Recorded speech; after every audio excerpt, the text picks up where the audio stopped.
Okay. And still I struggled with a little bit of, am I smart enough to get my master's? Like there was Yeah. always that intruder coming into my brain saying, are you sure about that? Are you overwhelmed by motherhood and barely keeping your head above water? Are you confused and frustrated by how all the other moms make it look so easy? You can't figure out how to manage the chaos in your mind, your home, or your family. I get you, mama. Parenting with ADHD is hard. Here is your permission slip to let go of the Pinterest-worthy visions of organization and structure fit for everyone else. Let's do life like our brains do life, creatively, lovingly, and with all our might.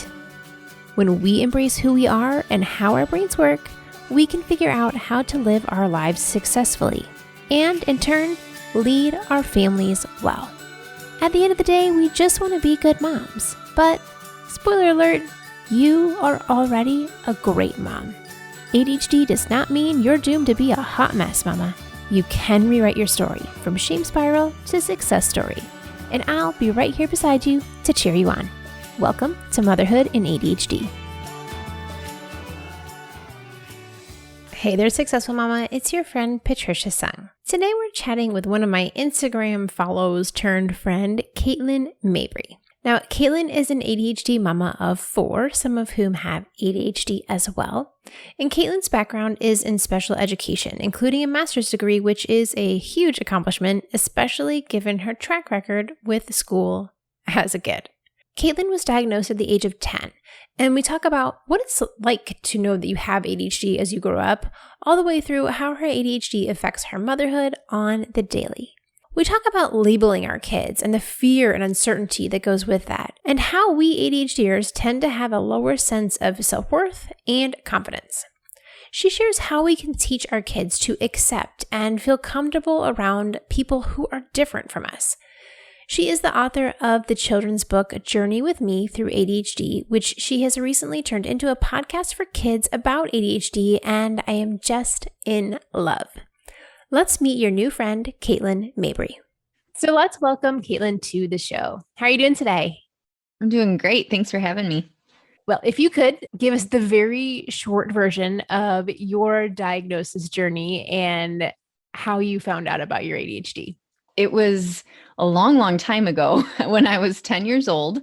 I was taken to an appointment by my parents, and I wasn't given a ton of information, but I do remember I played games. It was a pleasant experience, but I remember leaving there and having my parents sit in the car with me and tell me, you have something called ADHD. And I remember just thinking, well, what does that mean? What do you mean I have ADHD? Am I going to die? Am I like, what's wrong with me? I know it sounds terrible, but I remember these thoughts going through my head. And I think it's really important that I share this because I think we need to be mindful of maybe what our kids are thinking and maybe what they're not saying. And I just remember feeling very alone. And I remember feeling very confused and just not sure what that meant, that I had this diagnosis called ADHD. And especially hearing those words, attention deficit. So deficit told me there might be something wrong with me. And then hyperactive and then disorder. I mean, those are just such negative words. And so I just really wrestled with that throughout childhood. So fast forward, my parents did a great job trying to accommodate, making sure I did really well with lists. They had charts. They talked to teachers. My teachers were wonderful. They gave me lots of resources and lots of support. And so I was very, very blessed in that way. So then fast forward a little bit further, I decided that when I went to college that I wanted to go into early childhood special education because I wanted to help kids who may be struggling, because school was a huge struggle for me. And so I wanted to get into the classroom as a teacher, and I wanted to become an educator for those kids who might be struggling too, because I wanted to empathize with them and have some sort of an understanding of the struggle. So I got my undergrad in early childhood special education. And here's the interesting part. I was always a BC student all through elementary school, right? And then all of a sudden, when I got into this early childhood special education dual license program, you would think, I mean, it was an intense program, right? It was very intense. I ended up getting all A's straight across the board because we have these interest-driven, passion-seeking minds. And guess what? That was my interest and that was my passion. And so that's where I found success. It was just really cool feeling as a student going from being more of a BC, sometimes D student to finding that passion and that purpose and doing what I feel that I was born to do. And so I actually, which we're going to talk about this later, I wrote the book that I published in college. And I didn't realize you wrote it in college. Yes. And so there's significance with it because my professor at the time, I've later found out had ADHD. She was an adult with ADHD. And I'll never forget presenting it in this class that I was taking. I was supposed to just create a resource for kids who had disorder or disability. And of course I chose my own. And so I wrote this book and she ran down the aisle and she said, "You need to publish this book." And I was like, what? Well, so I was flooded though with insecurity, fear of failure, uncertainty, all these things were coming to the surface. I just lacked a lot of confidence. And I think a lot of that, the reason I really wanted to bring that to the surface is because I sat on that book for 10 years. And a lot of the reason why is because I was struggling with rejection sensitivity. I was struggling with a feeling of fear of transparency because here it was a book about me essentially as a child with growing up with ADHD, and I was going to give it out everyone to the world. Hello. And it was scary. There's fear there. And so I think a lot of my internal struggles that I had never addressed and never worked on or worked through because I didn't know the way that my brain was working. A lot of that was seen in my process of publishing or, even the thought around publishing my book. I didn't feel like I was good enough. I didn't feel like I was smart enough. I didn't feel like I was capable of taking that step to becoming an author, So I think that's just really important to bring up because I think so often I hear parents tell me, I just don't want my child to be labeled or I don't want to talk about their diagnosis. But I think sometimes that can do our kids an injustice because if it's not talked about, then it can't be worked on or worked through and navigated. And so then there can be long-term struggles because of that. Yeah, because I think when you don't know why you are the way you are, and actually just reported a podcast, a couple episodes about this, is that you then think that you're the problem. There's a problem. And as a kid, you look around and you think, must have been me. And then you take that on and you're like, I'm the problem. I'm the one who can't figure it out. I'm the one who can't remember stuff. I'm the one. Instead of saying, hey, so this is why your brain is the way it is. It's not you. You are not the broken one. Exactly. That makes the shift between a fixed mindset, struggle, challenge-based approach, and that shifts it to the growth mindset, strength-based approach. Right. And so, yeah, I absolutely agree. So I want to go back because you said so many good things. I'm over here like furiously scribbling notes because I'm like, ooh, I got to ask about that. Ooh, I got to ask about that. When you're talking about in school, about how you were always like just the schmeh student, and then you get to college and all of a sudden it's like your brain's on fire because this is what your specialty is. How did you see that change in the way that you approached things as a whole? Was that just in that one bubble of school, or do you feel like that started to radiate out into other parts of your life? I definitely do think that it allowed me to gain confidence that I was capable of intellectually pursuing something. And it was a sign to me. It was showing me that I was created for a purpose and this is my purpose. And it kind of drove the trajectory of the next step I took. So then that actually drove me into pursuing a master's as a reading specialist. So that was the next thing. Again, I think if I maybe would have taken a different road, it wouldn't have been a stepping stone to have that nugget of confidence that, okay, and still I struggled with a little bit of am I smart enough to get my master's? Like there was always that intruder, right? Coming into my brain saying, are you sure about that? But then I thought, this is just a testament to going from becoming an early childhood educator to doing something that actually I'm taking from my biggest struggle to a strength. So to be clear, I was a terrible reader growing up. And so it was kind of a punch in the face to read. Like I was like, see, bam, I can get good at something I struggled with.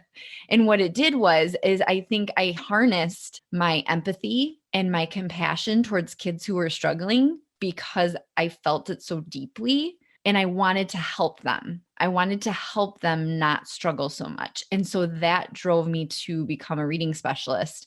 So it was something, my biggest struggle became now one of my strongest aspects of who I am because it was something that I don't know what the word is. Sorry. It's ADHD brains. I know. Everyone listening is like, yep, I've been and there. It's gone.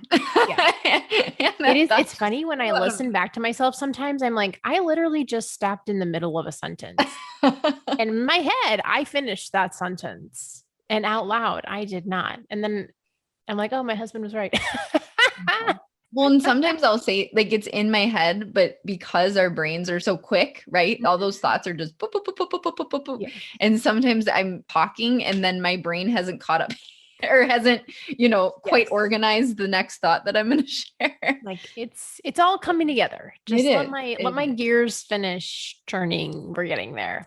Right. So we see where you had college and then reading specialists, and then what did you do with that, like in your job and career? And I guess in that time of utilizing all that knowledge you've gained in school, where did you go from there? I piloted a blended preschool programs. Half of my kids were typically developing and the other half had special needs. And so it was such a cool opportunity to do a few things. I was able to facilitate relationships between kids that had more of the neurotypical brain with our kiddos who might be struggling in different areas.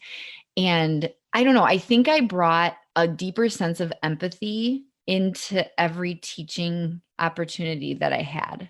So I taught in early childhood special ed for 7 years before I chose to stay home with my kids. And I felt like every year I just had this deeper connection with the kids because I understood them on almost like a more intimate level of thinking. I understood how, their uniquely wired brain was struggling in some areas. And the super cool part, right, is because I do have an ADHD brain, I was able to find some of those strengths of being on the fly teacher. I mean, I literally would meet the child where they're at. Something wasn't working. I would change my lesson. Bam. The whole lesson, I drove my assistants absolutely crazy, but it hurt. And I have kids who still will reach out to me 15 years later and tell me that I was their favorite teacher. And I think it's really because of the empathy piece. And I think they felt how much I loved them and how much I cared about harnessing their strengths and really empowering them to be the best versions of themselves and teaching them in different ways until they understood whatever we were learning.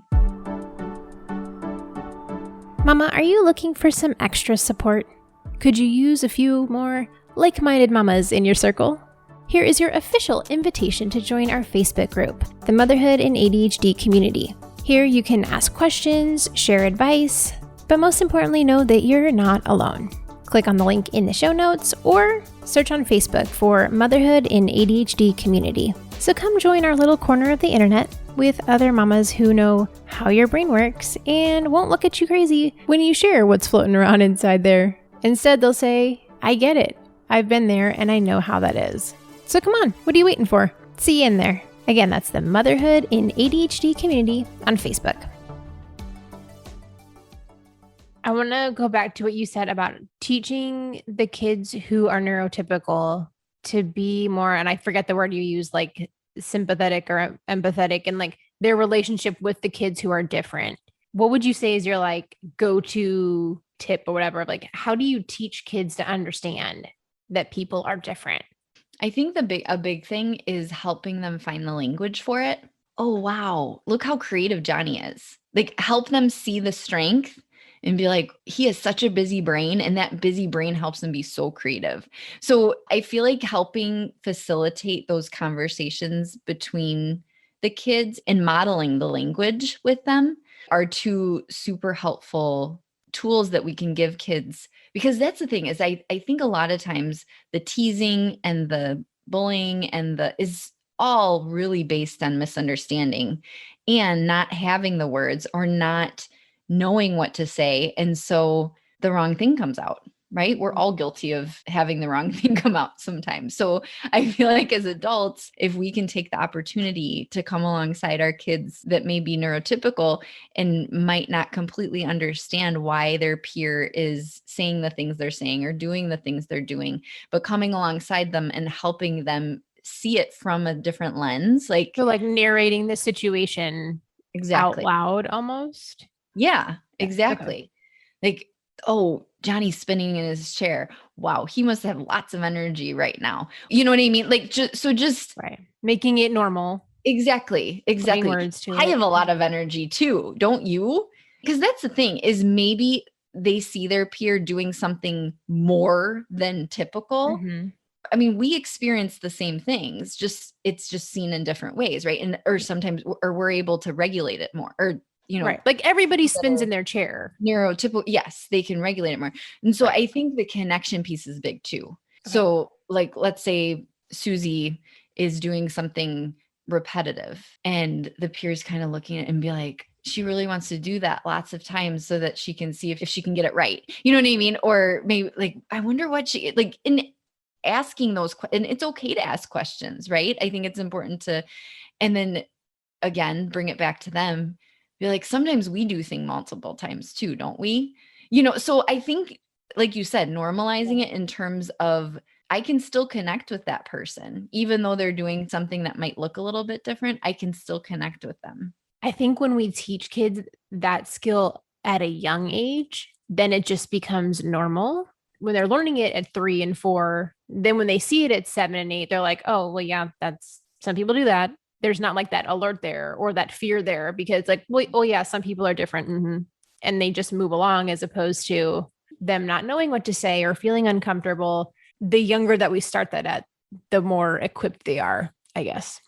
Exactly. Well, and when you were saying that, that just made me think just the power of modeling to emphasize that. I've just noticed even my kids will watch me and how I interact with someone. I mean, even there was an old man walking down our street today. He's this man that lives down the street and he has Parkinson's. And so he has a walker and he looks different, like there's some Right. differences there. And they just watched me like a hawk and how I interacted with him and how I had just a very normal conversation with him. And I was like, wow, you're moving so good. Good job, encouraging him. And so I think that the language they hear us use towards people who may outwardly appear different, and it doesn't have to be a different kind of interaction either.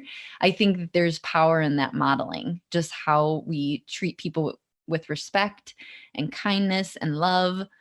And I've noticed especially my 9-year-old, that she'll follow suit and I'll watch her then interact with, others that maybe look a little different or act a little different, and I see her tenderness, and it just makes my mama heart so happy that she's being so unconditionally loving towards them. Yeah. And that's hard for us as parents to step out there because we think like, oh no, like what if we say something wrong? What if we fumble it up or point out something that's uncomfortable? But I think it goes back almost like what we were seeing earlier of the person who has Parkinson's knows they have Parkinson's. It's not like they aren't aware that things are different for them. So if we're pointing out something that they're doing, it's not like when it's not in like a mean way and you're narrating for your kids of, oh, well, that person has to use a walker because their legs don't work as well as they used to. So they're using the walker to help. That it makes it like when you put it out in the open, it's not scary and it's not intimidating. And then everyone can kind of like breathe this sigh of relief. Right. And then it's just not as uncomfortable. Well, and it's not as secretive, right? Mhm. I feel like then you eliminate the shame behind it too. Yeah.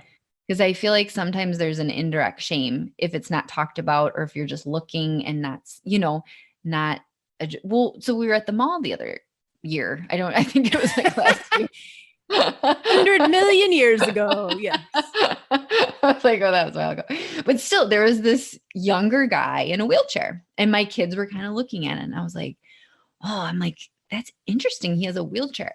I wonder, people are in wheelchairs for all different reasons because they were asking me questions. And so we were talking about it. And so my one daughter, my 6-year-old, is very bold and and she was like, well, can I go ask him why he's in the wheelchair? And I was like, I mean, I could tell he was a safe person. No, I walked with her and Right. she was like, hi. And she asked, and he loved it. He just smiled and he was like, yeah, I was born with, I think he had something with his spine. And he was like, yeah, so I can't use my, and she was like, oh, and so she was asking questions. And it was such a cool experience because it took the shame out of it. There's no shame that he's in the wheelchair. Right. We all look and act differently in different ways.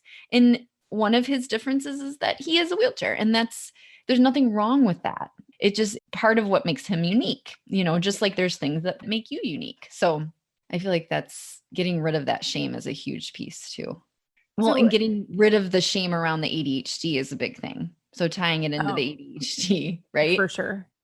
Because I think there's a lot of indirect shame that goes on, especially when our executive function challenges aren't understood or aren't addressed. I feel that we put a lot of shame on ourselves if it's untouched. So much. I'm like, do I want to open this can of worms? Ooh. That's for another episode. I would say that'll be another conversation, another episode. So, kind of going back to your journey, how do you feel like your ADHD has affected your motherhood, both in, strengths and in struggles? Yeah. Motherhood has shed a whole new light on my ADHD. The whole shebang. A whole new can't talk about a can of worms. Yes. Opened right up. No, I mean, it's really interesting because obviously as a mom, you want to always strive to become the best mom that you can be, right? Right. But at the same time, being a mom with an ADHD brain, a lot of my emotional dysregulation shows its head. A lot of my impulsivity sometimes will surface. My working memory was always a challenge, but I think each one of my children that I birthed took a little bit more of that with them. You're like, I donated those brain cells to you. Use them Yeah. well. Yeah. It's cute because my kids will call me out. I'll walk into a room and they're like, Mom, what are you looking for? What can I help you find? I don't know. Like, I don't know. I'm just looking and hoping that I remember what I'm looking for. But yeah, so I definitely think it's given me a whole new perspective on the different areas I need to work on and grow in and continue. A lot of personal reflection. A lot of personal reflection, I ask for a lot of forgiveness and I have a lot of conversations with my kids. I know sometimes mommy yells and I don't want to be a yeller. I really want to find calm before I respond to you. And that's something I'm working on, and just being very transparent with them, I think has been something I've been really trying to grow into with each of them, is just that complete transparency. And I want them to continue to trust coming to me with things and feeling safe because I can be a reactor, and I feel that if I stay in that reaction state, that's going to result in them not wanting to come to me because they're going to think, oh, well, mom's just going to react to that, So Right. I think just being mindful, self-reflective, and practicing self-care, that's been a big thing because I'm totally the type that will just like go, go, go, go, go, go, go, go, go, go, go, and never stop. And I've just really been trying to be more mindful of recognizing when I need to pause and when I need to take a break. I need my brain breaks too, I know I need exercise. That's my natural medicine. That dopamine does amazing things for my productivity and my clarity. So I know I need my 1 cup of coffee in the morning, so I think just figuring out the steps that I need to take to be the best mom that I can be has been the biggest thing. So what do you think is your greatest gift for your kids that comes from the fact that you have ADHD? I think that I'm a very active mom. Like I'll jump on the trampoline with my kids for hours, or, and I think my spontaneity is a gift that I feel like I have. I mean, I can literally just all of a sudden it'll be 1:00. I'm like, let's go to the zoo. Like I'll just let's hop in the car. Let's roll. Are you bored? I think we all need to go somewhere. Let's just. Yeah. So I think the spontaneity is another gift that I give my kids. From what I've heard, not all parents can be spontaneous. So I'm grateful for that. And I'm grateful that I have a spontaneous husband too. So that's helpful. That's really helpful that I have a spouse that both compliments me and comes alongside me in, those traits too. So, and empathetic. I think being an empath has been really helpful in my motherhood, because I feel that when I can feel my kids' feelings, I feel that I can better respond to them. Right. When I can intentionally respond to them. So, yeah. Mama, let's pause there. In part 2 of our conversation, Katelyn and I talk about how do we explain to our kids that they have ADHD? How do we teach them new skills and responsibilities and help our ADHD children move forward when they're feeling stuck, as well as how we can connect with our kids to build our relationship stronger. We'll talk soon, Successful Mama. For more resources, classes, and community, head over to my website, motherhoodinadhd.com.